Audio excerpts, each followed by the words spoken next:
cityscape with our markers. You see how here I used different color markers. We're just going to do an outline. We're not going to fill it in because I'm going to show you a special trick we're going to do with a water, if we have a brush at home. If you don't have a brush at home and you don't have a set of markers like Crayola markers, then we'll use what we have. So if you have Crayola, if you have any crayons, or even if you have some colored pencils, those are your plan B. I know we're all working from home with what we have. If you do have markers though, please use your markers, and I'm going to explain why, because we're going to use a brush and we're going to wet our marker lines afterward with a wet brush. You'll see. It'll look really cool. So anyway, I'm going to start with, I think I'm going to start with a warm color like my red, because remember how we talked about warm colors really help things stand out in the foreground. And since I have these buildings in the foreground, I'm going to outline some of them. In fact, the other thing too is a lot of times the facial features, now that I think about it, I think I'm going to outline those in black so that those look a little bit darker, some of them, if I want them to. I got my windows. Remember, we don't want to fill it in. We're just making the outline. So let's see. I'll add this type of texture.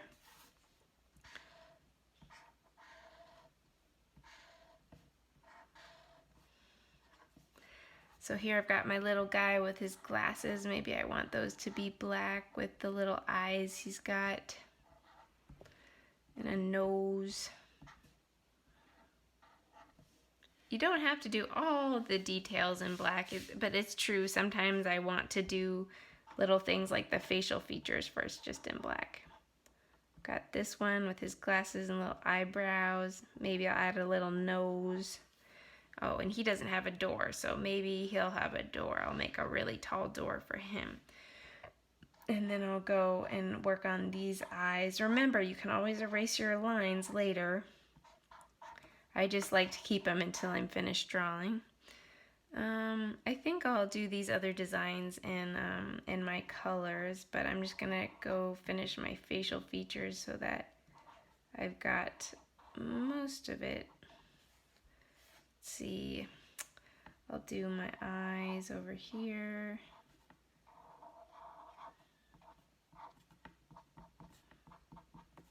They look really tired.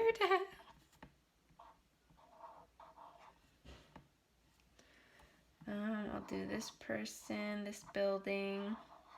Yeah, they all have their own personalities, which makes it kind of fun because you get to think of what type of characters you want your different buildings to be.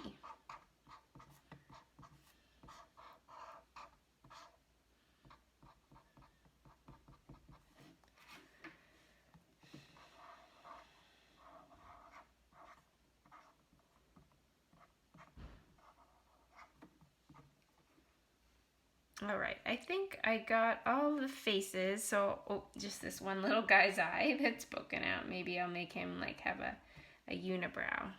All right, so now I'm gonna go in my colors, and once again, remember we've got our warm colors that if we do the warm colors in the foreground, they make the buildings in the front look like they're coming forward. So I'm gonna use, and also this is a pink is also a warm color. So I'm gonna use my warm colors in the foreground and the buildings in the front.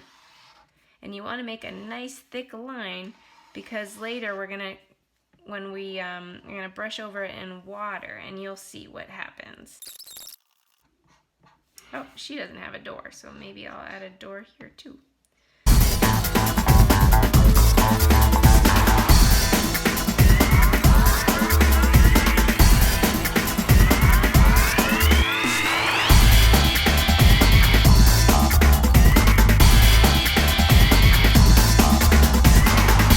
Which is Vincent van Gogh's artwork.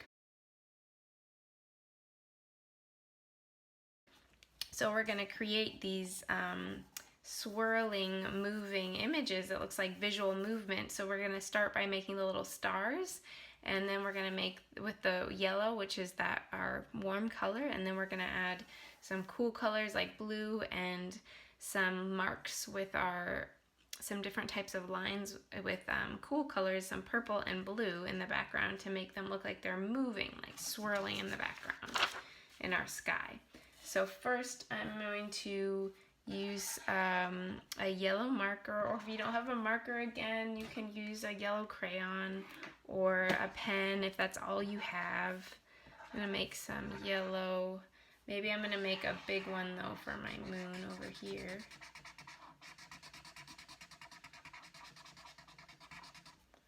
Make a few more. You can make them different sizes. They don't have to be the same size. I think that's good. And then now with our blue and our purple, we're gonna make marks around our little dots. So I'm gonna make these little broken lines that kind of make the illusion that it's swirling. So let's see. Make some swirlies like that. And then when you've got your swirlies, you can come back and make the lines for the movement that look like they add more the idea of movement. You want to make sure you have enough marks in the background so that once again, when we add our wet brush later on, that we've got enough color to add.